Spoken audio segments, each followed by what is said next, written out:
Hi friends, ఈరోజు మరొక concept అయితే నేనైతే మీ ముందుకైతే రావడం అయితే జరిగింది. సో ఈరోజు మనం మాట్లాడుకోబోయే టాపిక్ ఏంటంటే, రీసెంట్గా ఎల్ఎల్బి ఎవరైతే కంప్లీట్ చేసి ఉన్నారో వీళ్ళు హైకోర్టులో ఎన్రోల్మెంట్ ప్రాసెస్ ఎలాగా, సో దీని గురించి అయితే ఇప్పుడు మనం తెలుసుకుందాం. ముందుగా అండి, ఎప్పుడైతే ఎల్ఎల్బి కంప్లీట్ అయిన తర్వాత ఇక్కడ 3 years కానీ అదేవిధంగా 5 years ఎల్ఎల్బి కంప్లీట్ అయిన తర్వాత రిజల్ట్స్ వచ్చిన తర్వాత మీకైతే ప్రొవిజనల్ సర్టిఫికేట్ అయితే మీరు రిసీవ్ చేసుకోవడం అయితే జరుగుతుంది. వన్స్ మీరు ప్రొవిజనల్ సర్టిఫికేట్ ఎప్పుడైతే మీరు రిసీవ్ చేసుకున్నారో, సో హైకోర్టులో అయితే మన సర్టిఫికేట్స్ అయితే ఎన్రోల్మెంట్ చేయించుకోవాలి. మన ఎల్ఎల్బి డిగ్రీని మన అయితే ఎన్రోల్మెంట్ అయితే ఖచ్చితంగా అయితే చేయించాలండి హైకోర్టులో. సో దీనికి ఒక ప్రాసెస్ ఏంటో ఇప్పుడు మనం తెలుసుకుందాం.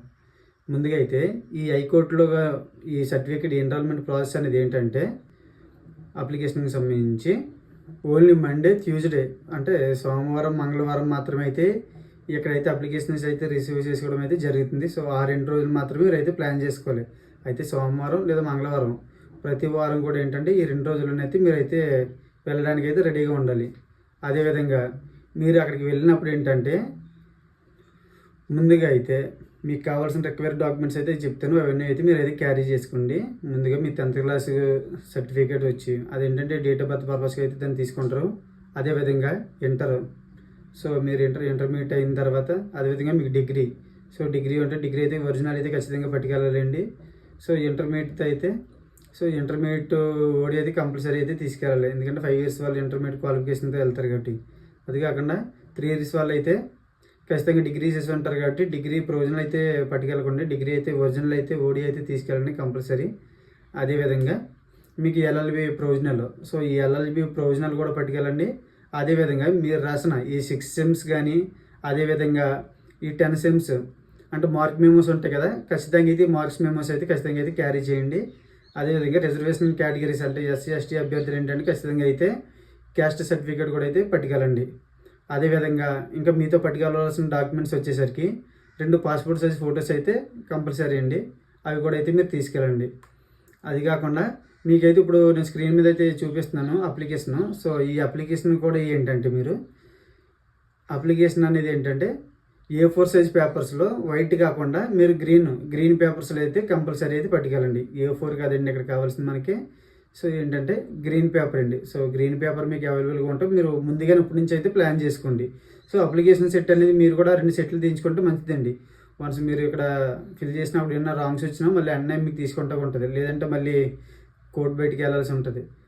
సో ఇవన్నీ ఈ రిక్వైర్మెంట్ డాక్యుమెంట్స్ అయితే కంపల్సరీ తీసుకోండి. అదేవిధంగా గ్యాప్ సర్టిఫికేట్ అండి. సో గ్యాప్ సర్టిఫికేట్ అంటే ఏం కదండి, ఇది గ్యాప్ అనేది ఏంటంటే అఫిడవిట్ ఫామ్ అండి. ఇది ఏంటంటే నాన్ జ్యుడిషియల్ స్టాంప్స్ ఉంటాయి కదా, 20 rupees ఖచ్చితంగా అయితే దాని మీద తీసుకొని మీకైతే నేనైతే డిస్క్రిప్షన్లో అయితే లింక్ అయితే ఫార్వర్డ్ చేస్తాను, అది కూడా చూసుకోండి. మీరు అదైతే కంపల్సరీ అయితే ప్రింట్ తీసుకోండి. ఎవరైతే 5 years కన్నా ఎక్కువ ఈ ఎడ్యుకేషన్కి సంబంధించి 5 సంవత్సరాల కన్నా ఎక్కువ గ్యాప్ ఉందనుకోండి మీరు ఎల్ఎల్బి చేయడానికి, సో కంపల్సరీ అయితే అప్పుడు కావాల్సి ఉంటుంది ఈ గ్యాప్ సర్టిఫికేట్. అయితే ఇక్కడ ఏమైనా ఫీజు కట్టాలంటే అడిషనల్గా ఇప్పుడైతే ఏం కట్టాల్సిన లేదండి. అంతకు ముందు అయితే ఇయర్కి వచ్చేసరికి 700 అయితే తీసుకునేవారు, ఛార్జ్ అయితే జరిగేది. సో ఇప్పుడైతే రీసెంట్లీ అయితే మారినాయి కనుక మీరైతే మీ గ్యాప్స్ అఫిడవిట్ ఫామ్ అయితే ఏదో ఉందో మీరు దాన్ని అయితే నాన్ జ్యుడిషియల్ స్టాంప్ మీద అయితే తీయించుకొని పట్టుకెళ్ళండి. అది కూడా ఏంటంటే 2 క్యారీ చేయండి. ఆ టైంలో మీరు అక్కడ ఆ హైకోర్టులోకి వెళ్ళి మీరు చూసుకుంటా కన్నా మీకు లోకల్లోనే మీకు దగ్గరలో అందుబాటులో ఉన్నప్పుడు మీరు తీసుకోండి, ఇక్కడే రెడీ చేసుకుని మీరు వెళ్ళండి. అదేవిధంగా నేను చెప్పిన పైన అయితే ఏ విధంగా చెప్పిన సర్టిఫికేట్స్ అన్నీ కూడా మీ ఎడ్యుకేషనల్ సర్టిఫికేట్స్ అన్నీ కూడా 2 sets అయితే జెరాక్స్ తీయించుకోండి. సో దాని మీద అయితే గెజిటెడ్ సైన్ అటెస్టేషన్ అయితే కంపల్సరీ అయితే మీరు చేయించుకోండి, కంపల్సరీ అయితే కావాలి. సో ఇవన్నీ మీరు తీసుకెళ్ళిన తర్వాత ముందుగా మీరు ఏంటంటే నేను చెప్పిన డేట్స్ ఏంటంటే అది ప్రతి వారం కూడా ఏంటంటే మండే కానీ ట్యూస్డే కానీ మీరు అయితే కంపల్సరీ వెళ్ళాల్సి ఉంటుంది. అది 10 లోపు మీరు అక్కడికైతే సిద్ధపడి అయితే ఉండండి. ఎందుకంటే ఇప్పుడు మనకి విజయవాడ నుంచి అయితే ఖచ్చితంగా హైకోర్టుకి అయితే డైరెక్ట్గా అయితే బస్సులు కూడా ఉన్నాయి, అది కూడా మీరు ఆలోచించుకోండి. సో మనకి ముందుగా చాలానే ఇస్తారండి. మీరు హైకోర్టులోకి మీరు ఎంటర్ అవ్వగానే మీరైతే ఆధార్ కార్డు అయితే ఒకటి పట్టుకెళ్ళండి, లోపలికి ఎంట్రీ పాస్ ఇస్తారు. సో ఆధార్ కార్డు తీసుకుని మీరు లోపలికి ఎంటర్ అవ్వగానే మన బార్ కౌన్సిల్ సెక్షన్ అయితే ఉంటుంది. మీరు బార్ కౌన్సిల్ సెక్షన్కి వెళ్ళినప్పుడు ఇలా నేను ఎన్రోల్మెంట్ ప్రాసెస్ కోసం ఇచ్చానని చెప్తే మీకు వాళ్ళు ఏంటంటే మీకు రిసిప్ట్లు అయితే ఇవ్వడం అయితే జరుగుతుందండి, బ్యాంక్ చలానాస్. ఆ బ్యాంక్ చలానాస్ కూడా ఏంటంటే ఉదయం 10:30 10:30 నుంచి మార్నింగ్ 12:30 PM వరకు అయితే ఇవ్వడం అయితే జరుగుతుంది. సో ఈ 2 రోజులు మీరు గమనించుకోవాల్సింది ఏంటంటే మార్నింగ్ టైం ఇస్తారు ఈ చలానాస్, ఆఫ్టర్నూన్ నుంచి అయితే మీకు ఎవరు.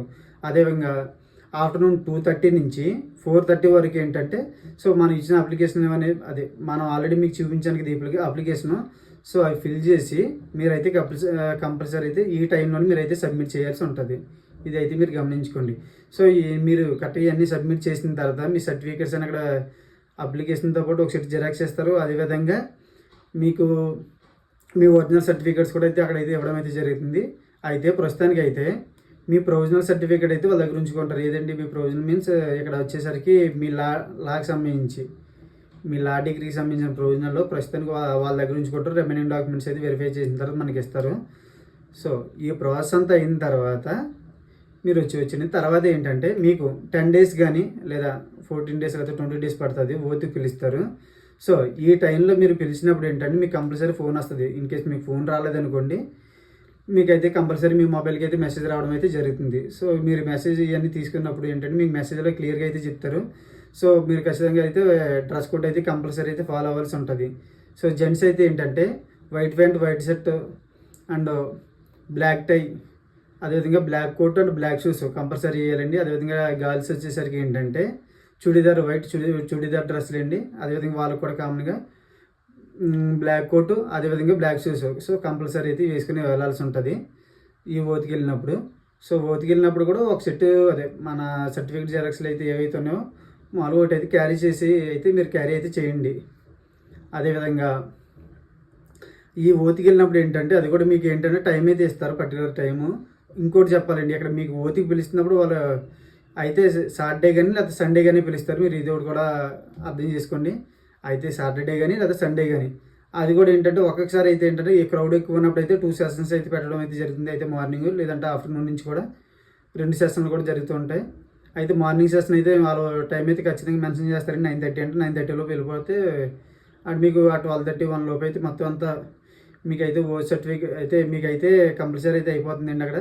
సో ప్రాసెస్ అయిన తర్వాత ఏంటంటే మీకు ఒక ఐడి కార్డు ఇస్తారు. ఐడి కార్డును మీ ఎన్రోల్మెంట్ నెంబర్ కూడా ఇచ్చి ఒక సర్టిఫికేట్ కూడా ఇస్తారు. సో ఈ సర్టిఫికేట్ అనేది ఏంటంటే ఒక 6 months అయితే మనకి వ్యాలిడిటీ ఉంటుందండి. సో వ్యాలిడిటీ ఉంటుంది. అయితే ఈ 6 months తర్వాత కూడా మనం అయితే ఎన్రోల్మెంట్ చేసుకోవడానికి అవకాశం ఉంటుంది. సో దీని ద్వారా మనకి ఏదైతే ఎన్రోల్ నెంబర్ ఇస్తారో దాని ద్వారా మనం నెక్స్ట్ ఏబీ ఎగ్జామ్ అయితే రాయడానికి అయితే ఎలిజిబుల్ అవుతుంది. దాంతో అయితే ఏబీ లాగిన్ ఎగ్జామ్స్ రాయడానికి అయితే ఉంటాయి. సో ఈ 2 years లోపు ఏంటంటే మనం ఖచ్చితంగా అయితే ఏబీ అయితే కంపల్సరీ క్వాలిఫై అయిపోవాలండి. అదేవిధంగా ఎప్పుడైతే మీరు ఈ సర్టిఫికేట్ మీరు తీసుకున్నారో ప్రాక్టీస్ సర్టిఫికేట్ మీకు ముందుగా ఇప్పుడు ఇస్తారో ఈ ఎన్రోల్మెంట్ నెంబర్ మీరు ఎప్పుడైతే తీసుకున్నారో ఖచ్చితంగా అయితే మీరు అప్లికేషన్లో అయితే హైకోర్టులో ప్రాక్టీస్ చేస్తారో ఏదో డిస్ట్రిక్ట్ కోర్ట్ అని ఏదో మీరు ఏదో రాస్తారో సో ఖచ్చితంగా అయితే ఆరోగ్యాల దగ్గర అయితే జాయిన్ అవ్వడం మంచిదండి. ఎందుకంటే మీరు ఏబీఏ క్వాలిఫై అయిన తర్వాత మీరు ఎక్కడ చేశారు అనే దాని గురించి అయితే ఒక సర్టిఫికేట్ అయితే మనం కంపల్సరీ తీసుకోవాలి. సో ఆ కంపల్సరీ తీసుకోవడం కానీ మన యార్ దగ్గర అయితే ప్రాక్టీస్ జూనియర్స్ కింద జాయిన్ అవుతాం వాళ్ళ దగ్గర నుంచి అయితే సర్టిఫికేట్ అయితే కంపల్సరీ అయితే తీసుకోండి, కంపల్సరీ అండి. సో ముందుగా అండి ఇది ప్రాసెస్ అయితే. అదేవిధంగా ఈ సబ్జెక్ట్లో మీకు ఏమైనా డౌట్ ఉంటే కనుక నన్ను అయితే కాంటాక్ట్ చేయండి. నా నెంబర్ అయితే డిస్ప్లే మీద స్క్రోల్ చేస్తున్నాను. సో మీరైతే కంపల్సరీ అయితే ఎల్ఎల్బీ చేసిన ఖచ్చితంగా చేయాల్సిన పని ఏంటంటే ఎప్పుడైతే రిజల్ట్స్ వస్తారో రిజల్ట్ వచ్చిన తర్వాత మీరు ప్రొవిజనల్ సర్టిఫికేట్ ఎప్పుడైతే రిసీవ్ చేసుకుంటారో ఆటోమేటిక్గా అయితే మీరు ఈ ప్రాసెస్ అయితే స్టార్ట్ చేసేయండి. ఇంకోటి అండి ఫీజు వివరాలు చెప్పడం అయితే మర్చిపోయానండి. ఈ ఫీజు వివరాలు వచ్చేసరికి ఏంటంటే ఇంతకుముందు అంటే 1.5 year బ్యాక్ అయితే ఖచ్చితంగా ఏంటంటే ఎస్సీ ఎస్టీ అభ్యర్థులకి అయితే 10,500 ఉండేది. అదేవిధంగా జనరల్ కేటగిరీ అభ్యర్థులకు వచ్చేసరికి 12,500 ఉండేది. అయితే రీసెంట్లీ సో లాస్ట్ ఇయర్ అయితే కొంచెం చేంజ్ చేయడం అయితే జరిగిందండి ఫీజెస్. ఎలాగంటే జనరల్ కేటగిరీ అభ్యర్థులకి అయితే 1,250 రూపాయలు అండి. అదేవిధంగా ఎస్టీ ఎస్టీ అభ్యర్థులకి అయితే 750 రూపాయలు అయితే ఇక్కడ అప్లికేషన్ ఫీజు అయితే తీసుకోవడం అయితే జరుగుతుంది. ఇప్పుడు అయితే ఇదేనండి. ఇంతకు ముందులాగా అయితే 10,000 12,000 అయితే కాదండి. సో ఇది కూడా మీరు అయితే గమనించుకోండి, చాలా చేంజెస్ అయితే వచ్చాయి. సో ఏంటంటే ప్రతి ఒక్కరైతే ఈ డాక్యుమెంట్స్ అన్ని రెడీ చేసుకోవడానికి అదేవిధంగా ఓతికెళ్ళడానికి సిద్ధపడండి. అదేవిధంగా మీరు ఓతికెళ్ళినప్పుడు ఖచ్చితంగా అయితే నేను ఏదైతే డ్రెస్ కోడ్ చెప్పానో ఆ డ్రెస్ కోడ్ అయితే ఖచ్చితంగా అయితే మీరు ఫాలో అవ్వండి. అయితే మీకు హైకోర్టులో ఉంటే అక్కడ తీసుకుందామని కాకుండా ముందుగా మీరు ప్రీ ప్లానెడ్గా అయితే ఉనండి. మీరు ఎప్పుడైతే వెళ్దాం అనుకుంటున్నారో దానికి సంబంధించి ముందుగానే మీకు దగ్గరలోనే అయితే మీరు అయితే తీసుకోండి. ఇన్ కేసు అక్కడ ఉంటాయంటే అది మీ ఇష్టమండి. అక్కడికి వెళ్ళి తీసుకుంటామంటే కొన్ని ముందుగా అయితే అక్కడ మీకు తెలిసిన వాళ్ళ ద్వారా ఎవరైనా ఉంటే కనుక ముందుగా అయితే వాళ్ళు ఫోన్ చేసి అయితే చెప్పాల్సి ఉంటుంది. ఇదండి. ఇంకా మీకు ఈ సబ్జెక్ట్లో కనుక ఏమైనా డౌట్లు ఉంటే కనుక ఈ ఎన్రోల్మెంట్ ప్రాసెస్లో ఏమైనా డౌట్లు ఉంటే కనుక మీరైతే నన్ను అయితే కాంటాక్ట్ చేయండి. నా నెంబర్ అయితే డిస్క్రిప్షన్ మీద స్క్రోల్ అయితే చేస్తున్నాను. సో థ్యాంక్ యూ అండి, థ్యాంక్ యూ సో మచ్.